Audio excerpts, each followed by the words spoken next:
Good morning, everyone. Today's topic will be on development of occlusion. As you know,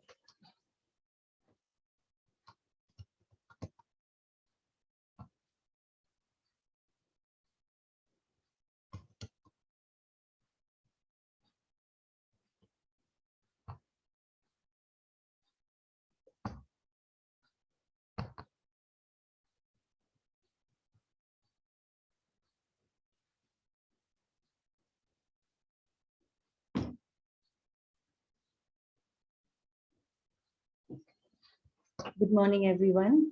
Today's topic is development of occlusion. Now, as we all know, the child is born without any teeth, and the two gum pads are seen. And these gum pads have its occlusion only in the molar region. And the teeth start erupting at the age of 6 months in some and 6 to 8 months.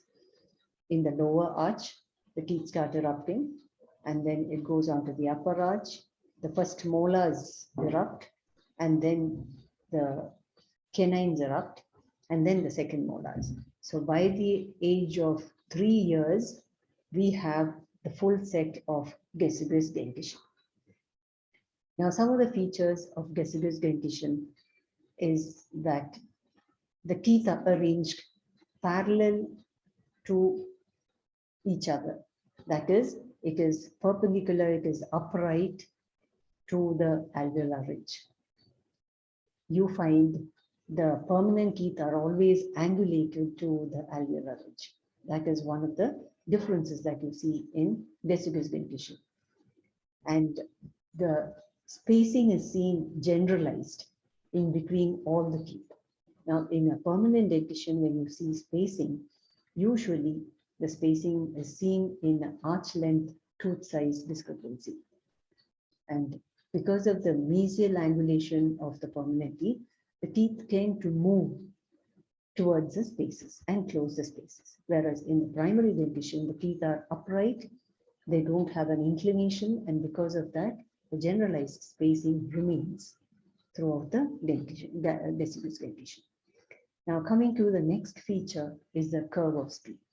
Now, the curve of spee is very shallow in a primary tooth, more because the curve of spee, if it is deep, it does not allow the smooth transition of the teeth from a deciduous dentition to a permanent dentition.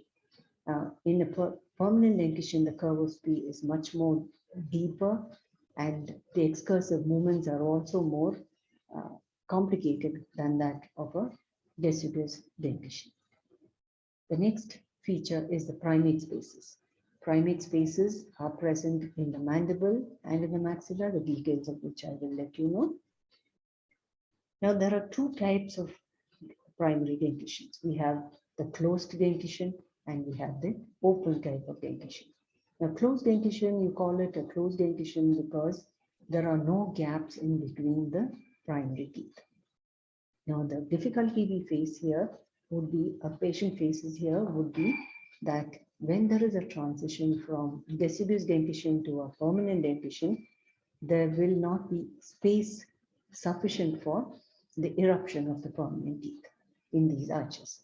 So whenever you see a closed dentition in a child, there are chances of getting crowding in the permanent dentition in that particular child. So inform the mothers about this possibility. Now we come to the other type of dentition, which is the open dentition. Now, open dentition is a dentition where we have spacing in between all the teeth. There will be generalized spacing in between all the teeth.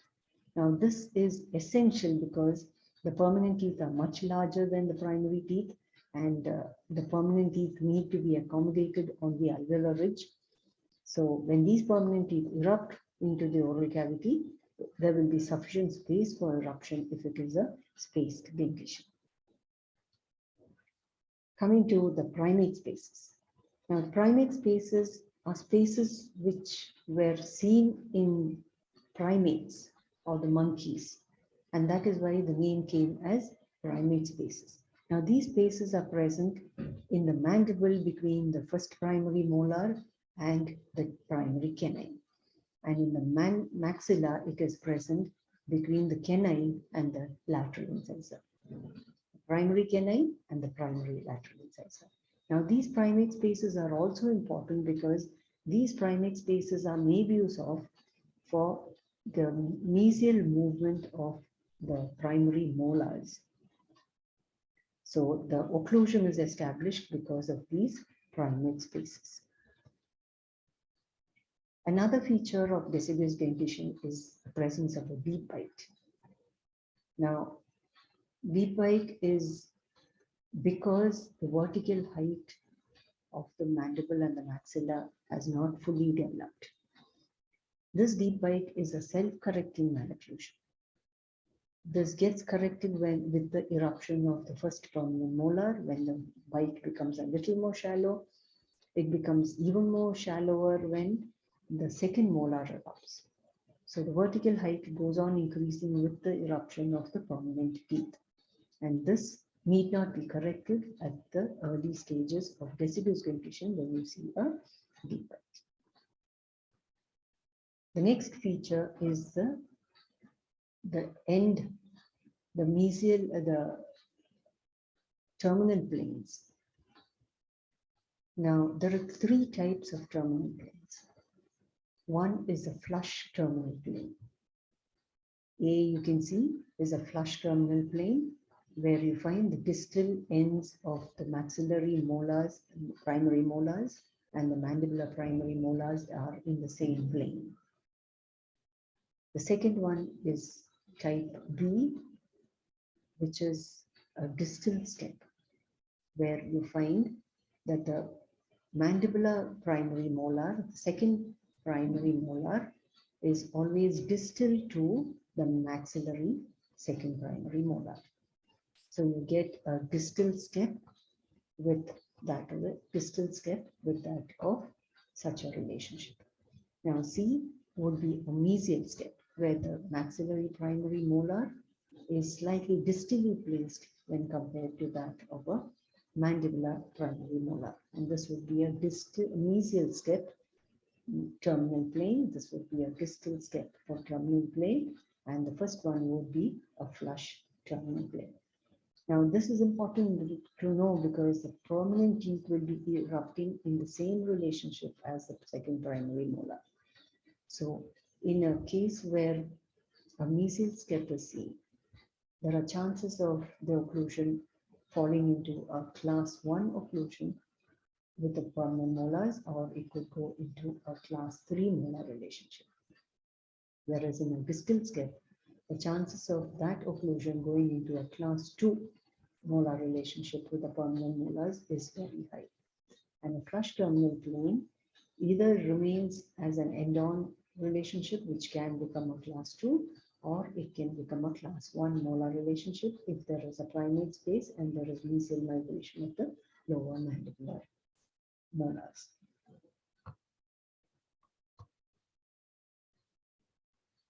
So by the end of 6 years, the deciduous dentition does not show much changes. Once the deciduous dentition erupts into the oral cavity, the changes that you find will be a mild amount of attrition. There will be increase in the alveolar ridge length, the arch circumference, the arch length, everything will be increased. That is the time when you find that there is maximum arch length present in the dentition. At 6 years of age, we would enter into the first transitional stage. Now, first transition stage starts with the eruption of the first prominent molar. The first prominent molar erupts into the oral cavity and it pushes the second primary molar mesially, thereby closing the primate space. Here you can see the primate space is visible. Here you can see that the closure of the primate space has taken place because of the mesial movement of the first primary molar, second primary molar, brought about by the eruption of the mandibular molar, and that is how an early mesial shift occurs. So what is the early mesial shift? Early mesial shift occurs during the early mixed dentition period with the eruption of the first prominent molar. And since this occurs early in the mixed dentition, it is called as the early mesial shift.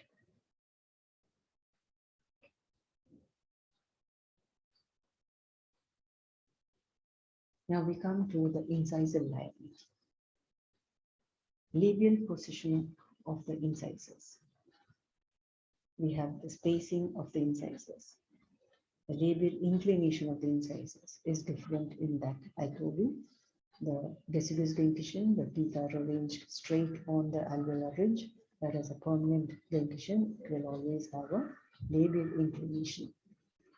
Now, labial positioning of the incisors on the alveolar ridge, it is slightly more labially placed than that of the deciduous incisors. Then there will be spacing of the incisors. When the teeth erupt into the oral cavity, there will be a midline diastema, which is seen in most of the cases of a spaced dentition. So these are the ways in which the larger incisors of the permanent dentition are accommodated on the alveolar ridges, replacing the deciduous incisors. That is known as the incisor liability. So incisor liability values are the upper incisor by the labial positioning, labial inclination, and spacing of the incisors. It gives you about 0.7 millimeters of space in the upper incisors, and in the lower incisors you get about 0.5 millimeters of space. And this space is used up by the central incisors to accommodate itself in the labial arch. So after the eruption of the first permanent molar in the early mixed dentition stage, we have the eruption of the central incisors, lower central incisors, followed by the lower lateral incisors, followed by the upper central incisors, followed by the lower central incisors. Now this stage is known as the first transitional stage. After this stage, we enter into a stage, inter-transitional stage. There is nothing much happening in the oral cavity as such, but inside the alveolar ridges, a lot of things are happening during this inter-incisal stage. So this is sort of a dormant stage when you find that nothing much is happening inside nothing much of changes is happening inside the oral cavity. However, as you can see, the roots of the central incisors are forming, the lateral incisors are forming. It's almost completed its root formation in the lower incisors. The molars also have completed its root formation. And here there is a little bit of resorption that has taken place in the molars, the primary molars and the canines of the upper and lower arches. And at the same time, you can see the premolars and the canines are started forming roots, and they have taken their position, the future position, in the alveolar ridges. Now, during the intertransitional period, what are things which are happening? As I told you, the roots of the incisors and molars are forming. They're becoming complete. The roots of the primary molars and canines, they are starting to resorb at different degrees of resorption. The permanent canines and premolars are ascending to their respective positions inside the alveolar bone, and the roots of the permanent canines and premolars are forming to active eruption.